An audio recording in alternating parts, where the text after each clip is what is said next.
Morning guys, it is very early in the morning here in Falmouth. I'm sat in my car ready to head down to Penzance where I'm going to meet up with Rob, Marc Lehmann and Gonzo. We're going to head out on the boat, hopefully see some blue sharks. Fingers crossed. I've got a good feeling today.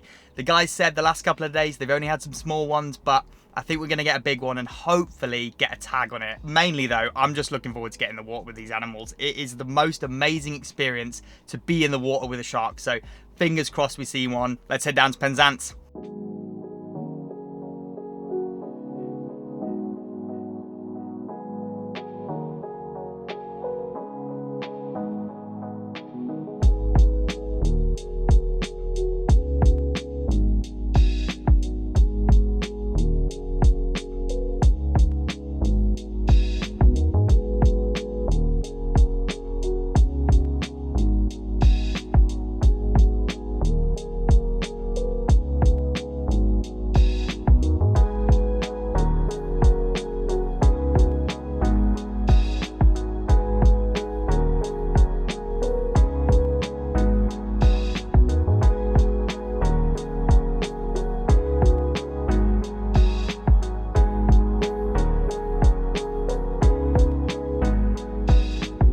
Right, guys. Yes, please. How are we doing? I'm here with Rob Lehmann from Mission Earth. We are about 20 miles offshore now. Yes. From Penzance in Cornwall, and hopefully today we're going to see some blue sharks. We will see some blue sharks. We're definitely going to see some blue sharks. We've got to cross our fingers. I think that's the main thing. Yep. Fingers crossed. Both of us supposedly have terrible luck with this kind of stuff. But the whole team, all the other guys are very lucky. It's not us. How was your luck the last few days? Because you've been out a couple of days, haven't you? Yeah, and let's say it was 100% guarantee that we've seen sharks. So I don't want to jinx it. That's a jinx. That's definitely a jinx. Yeah. You know it's going to be a jinx. Yeah. But yeah, we're looking forward to it. We've got everyone here, Gonzo as well, scientist. Yes. You know, we're going to do some cool science experiments. But yeah, we're just waiting for the sharks to show up. So. Yeah. And hopefully present you some good images, some good videography, and spend some good time with the ocean predators in the blue. Yes. Let's do it, my man. This is what I'm looking forward to, man. No, it's good. It's a beautiful day. Yeah. Quite hot, actually. It's going to work out. Yeah, it's going to be cool. Let's do it. Awesome. See you underwater. As usual, the chances of us rocking up to an area and immediately getting sharks is incredibly slim. So we've got to use a bit of bait here, which you can see being expertly chopped up by Andy. That stinks. Okay. As to exactly how the baiting of these sharks works, I'll let Andy explain that to you. All we've got there is just a mackerel suspended under that float, tied on with a piece of string, no hook. And that just gives us advance warning of when the sharks arrive. Because otherwise we're just waiting to see a fin or something like that.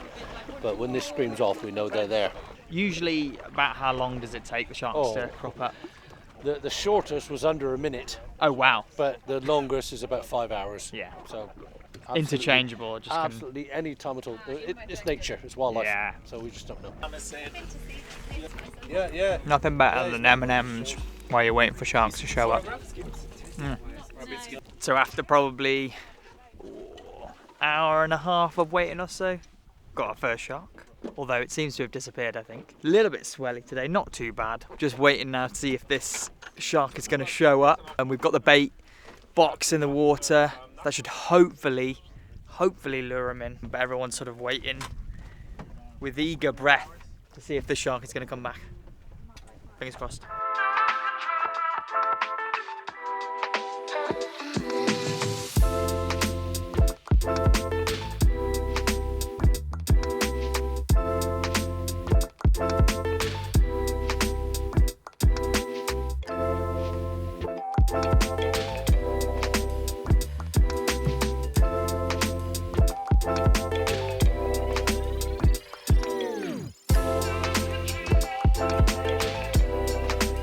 Few more sharks now cruising around the water. We've sent a few divers in. Rob's in there, definitely already. How many we reckon we got? 3? At least 3. At least 3 sharks. Could be soon. Time to go in the water.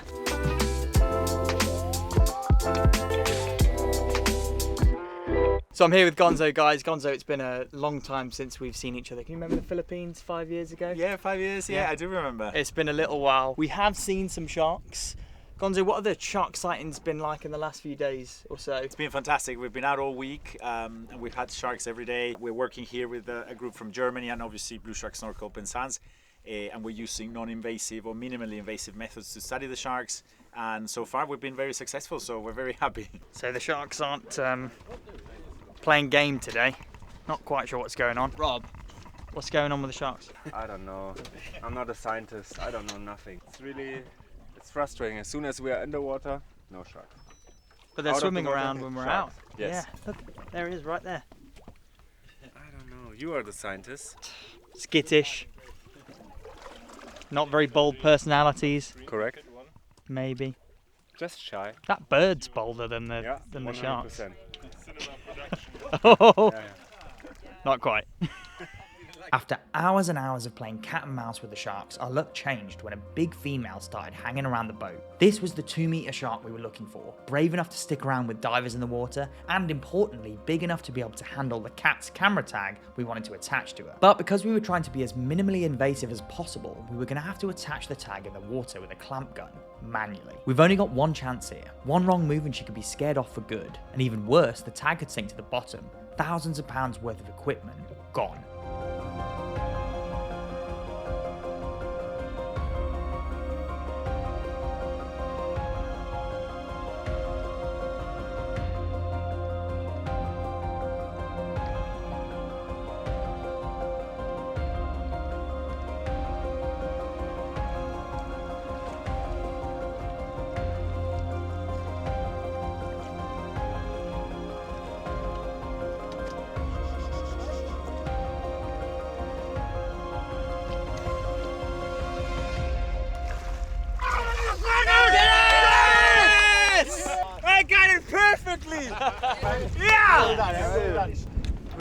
Position gun, shark coming in hot, BAM!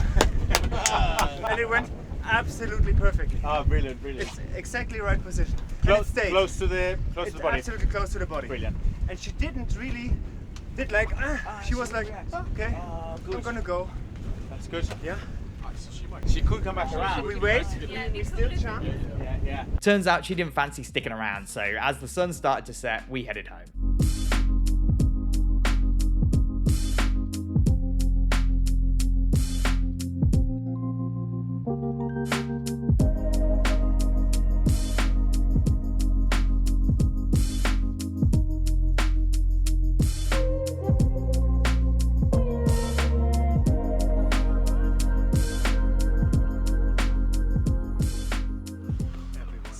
Nobody got bitten.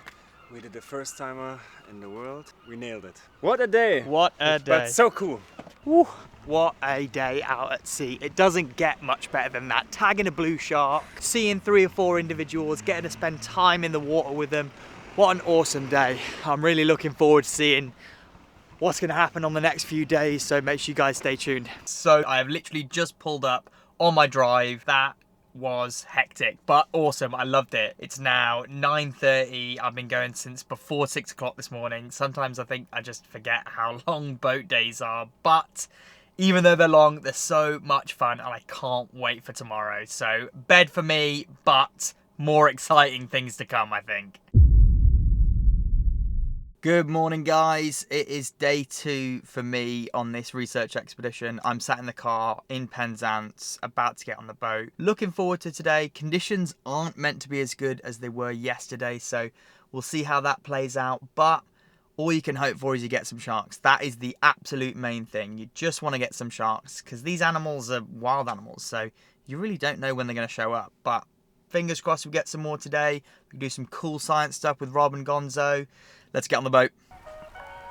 It always looks so much flatter in the harbour, and then when you go out, the swell's absolutely massive. Typical Cornish weather.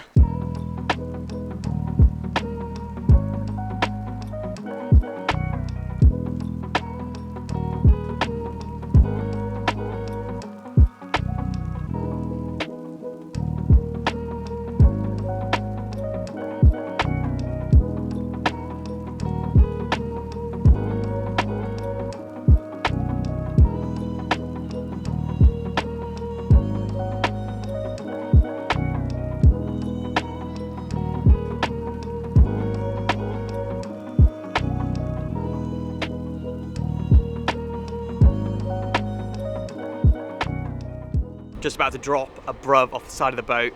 How many meters of water, Andy? 50. 50 meters of water. We're hoping to get some cool stuff on there, though. We will get some cool stuff on that. Rob says we're going to get some cool stuff. We're going to get some cool stuff. Sharks, definitely sharks. Go to the sounder. You can see already the sounds of fish. So there's lots of things. Let's going have a look at the sounder. Look at this here. I don't know if you can see that on the camera, but there's so much activity down there. Look at all this here. Bing, bing, bing, bing, bing. Fish everywhere. Awesome. Let's get them.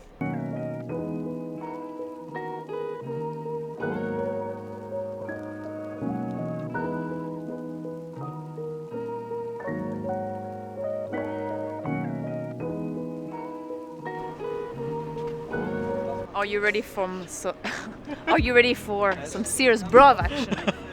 Right there. Drifting away.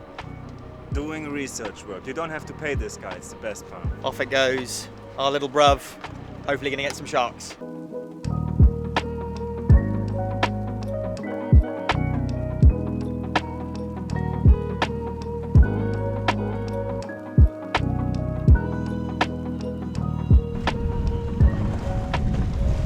So what you guys are looking at right there is the chum slick that is coming out from the side of the boat down here. You see that little bag there? And that is just drifting all the way out there. You can see it's sort of shimmering on the surface. It's a slightly lighter colour than the rest of the water around it. It goes all the way down. And that's going to bring, hopefully, some sharks over to us very shortly. Little bit windier today here, but it's not too bad. See what happens. Got my hat on, got my jumper on, more cozy. Let's get some sharks soon.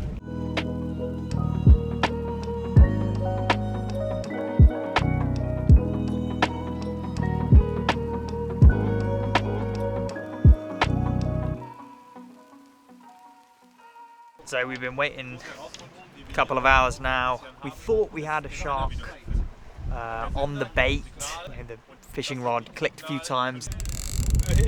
But we put the chum box out and we've had nothing since, so we might be missing the sharks today, but all is not lost because yesterday we managed to get a tag on one shark, decent sized individual, and that tag is pre-programmed to pop off after about 20 or 24 hours or so. So at some point this afternoon that tag is going to pop off and we're going to use a GPS tracker and we're going to go and find it because that tag is going to have awesome data for us. It's also a camera tag, so it's been filming the shark doing whatever it's doing. So hopefully at some point this afternoon we're going to get a ping and we're going to find that tag and pick it up somewhere in this choppy water. Not sure how that's going to go, but fingers crossed we managed to find it. I'm going to have a little chat with Gonzo, see if he can describe to me precisely how we're going to find the tag. So yeah, go and chat to him in a minute. Gonzo, we tagged a shark yesterday. How on earth are we going to find that tag after it pops off? So how it works, when the tag detaches from the animal, it floats to the surface and it starts pinging messages of its location through the Argo satellite systems. But it's not super accurate. It's going to get us within, say, 250 meters at best. So what we do is we add this device to our repertoire of tools. This is called a goniometer, which is a direction finder. We mounted a special antenna on the roof that is pointing forwards. And what we do is we use a ping from the satellite through the system to get a general idea of where that tag is pinging. We head towards it, and as we were closer, the goniometer antenna is essentially picking up the signals the tag is messaging to the satellite.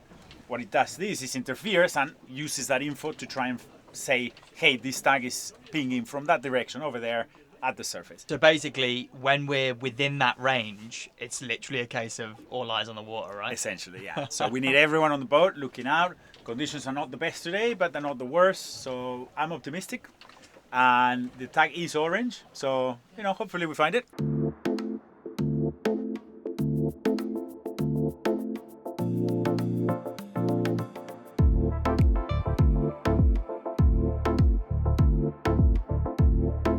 With the blue sharks not really playing ball, you can spend a lot of time waiting around, and that's what we did until this happened. Oh yeah, that's going. It's baby Porbeagle, baby Porbeagle! Whoa. Baby Porbeagle! Wow! Look at that! To give you guys an idea of just how rare this is, the team here in Penzance go out all summer, and they only tend to get about one Porbeagle sighting a year. Epic. So we've been waiting absolutely ages for something to come, and out of nowhere, a baby Porbeagle shark. What an awesome shark to see. That is one of my favourite shark species that we get here in the UK. Can't quite believe that, guys. That's my first Porbeagle shark ever in the world. What a time to be alive. That is awesome. Definitely only a juvenile. These guys can get up to 3 meters plus. So yeah, that one that we saw right by the side of the boat. How big would you say, Gonzo? No more than 70 a meter? No, I think it's smaller than 8. Yeah, 70, 80 centimeters. So that's a really little shark, especially for a Porbeagle. But yeah, she stuck around for a lot longer than I thought she was going to stick around for as well. You know, these sharks can be super shy, super skittish. Especially the younger ones. So yeah, to have her right next to the boat like that, awesome experience. I'm so happy, love that. With the Porbeagle only sticking around for a few minutes, it was time for some lunch. Massive shout out to Sarah, by the way, for sorting us out. So after a decent amount of waiting around, we finally have a couple of blue sharks who are deciding to stick around for a bit of action. One of them is a particularly big individual, so I am suited and booted. I've got my socks on, I've got my hood on, gloves to go on, wetsuit on, nice and safe, all dark material, nothing shiny, and we're gonna get in the water.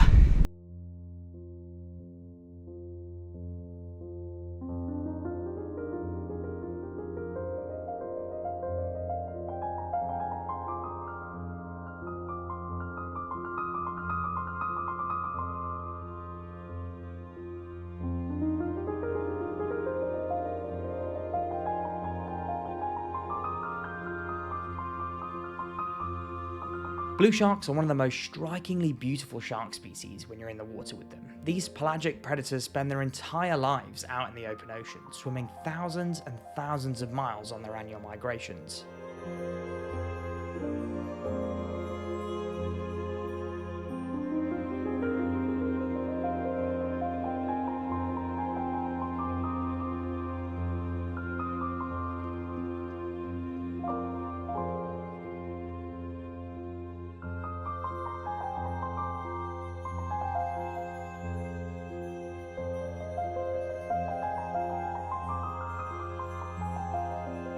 Our time in the water with them here was pretty magical, but then something changed.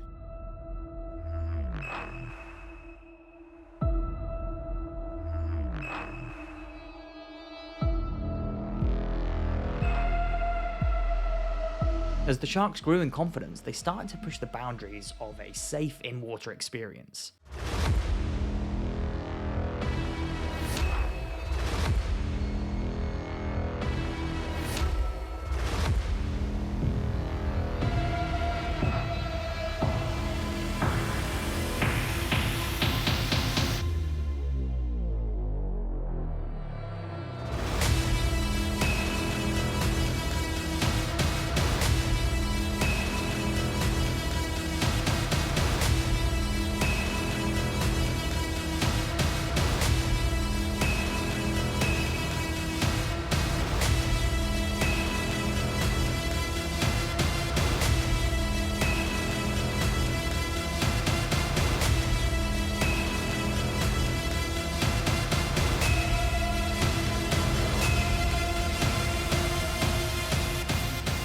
With sea conditions worsening by the minute and the sharks getting even more riled up, we made the decision to head back onto the boat. Woo! That was epic. Couple of big blue sharks there, super confident, really interested in the camera, really interested in my fins. Just an awesome animal. I don't know if you can see as well, the conditions out there are super choppy. It's really hard to stick close to the boat and stick close to that line because you're just getting pushed off. But oh wow, yeah, that one female in particular, over 2 meters in length, at least over 2 meters in length. She was well up for it today. She was so confident. That is the most confident blue shark that I have ever swum with before. She was right up in the grill. Awesome experience though. Love these animals. They are what I get up in the morning for. Amazing. With the weather keeping us out of the water, we turned our attention to finding the tag, which was still yet to ping. Collarbone. No pings yet. We just got the update.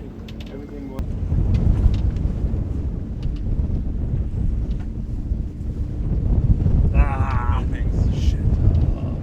Das ist kein gutes Zeichen.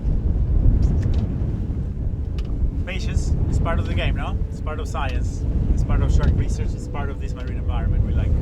This thing here, my friend, needs to beep. It's got to be. I give it 2 more hours, and if not, well. No, I'm kidding. So it's a little bit after 5 o'clock now. We've been waiting for that tag to pop to the surface and ping, essentially. So it's sending a signal to a satellite and that's coming back to our sat phone, and that hasn't happened, unfortunately. So we've been sat waiting for it for the best part of the last 7-8 hours, and it's not happened. We've still got hope that it might at some point ping, but the problem at the moment is we are swiftly running out of light. That's the issue. It's going to start getting dark at some point soon, and when it's dark we're not going to be able to see the tag. Even though it's bright orange, I wish I had a blinking LED on it, that would be a lot easier, but yeah, we're not going to be able to see it. So we've got our fingers crossed. All you can do is hope in these situations that at some point, in the next hour or so, that thing pings and we can try and speed as close as we can to it and hopefully pick it up, but I'm not sure. We're gonna have to wait and see, unfortunately. But yeah, it's been a good day. I mean, getting the Porbeagle was so cool, and then, you know, being in the water with those blues, even though they were a little bit feisty, that was, you know, an incredible experience. Everyone's had a great day, but we could really top it off now with getting this tag back. That would absolutely be the icing on the cake. So fingers crossed, see what happens. As the light started to fade, our hopes at realistically finding this tag seemed to be getting bleaker and bleaker. And with all our options exhausted, it was time to head back to shore.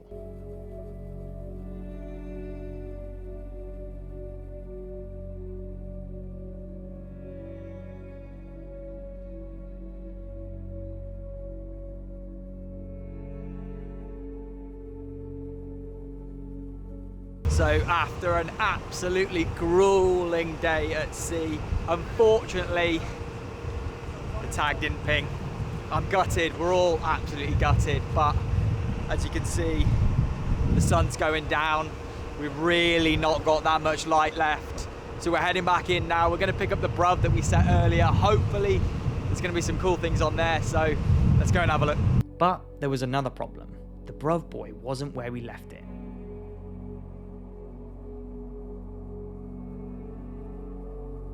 So we've been looking for the BRUV buoy and we can't seem to see it anywhere. It's a big orange buoy. You couldn't miss it. This is the reality of science, guys. Things go wrong. Sometimes they go terribly wrong. It's obviously gutting, especially considering today what's happened with the tag and the tag not popping off and pinging to the satellite. It's all pretty gutting, really. There's not much more I can say. I'm super disappointed. Everyone here is really disappointed. We're probably going to look for it for another 10 minutes or so, but we think it's gone.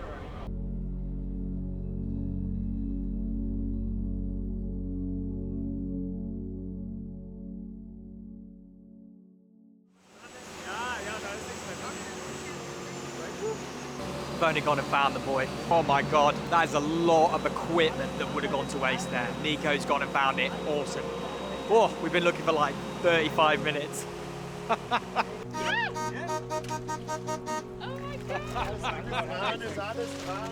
Mission Erde. That buoy and BRUV has drifted all the way. You're not even going to be able to see it on that camera. All the way from, there's a little lighthouse just there. How far would you say that's drifted, Gonzo? Oh, that's a couple of miles. Yeah. I'll tell you. I mean, Fred's gonna tell us, yeah. 1.5 probably, I'll say. 1.5 miles. That's a long way for a BRUV to drift. I must say, British sea conditions never cease to amaze me.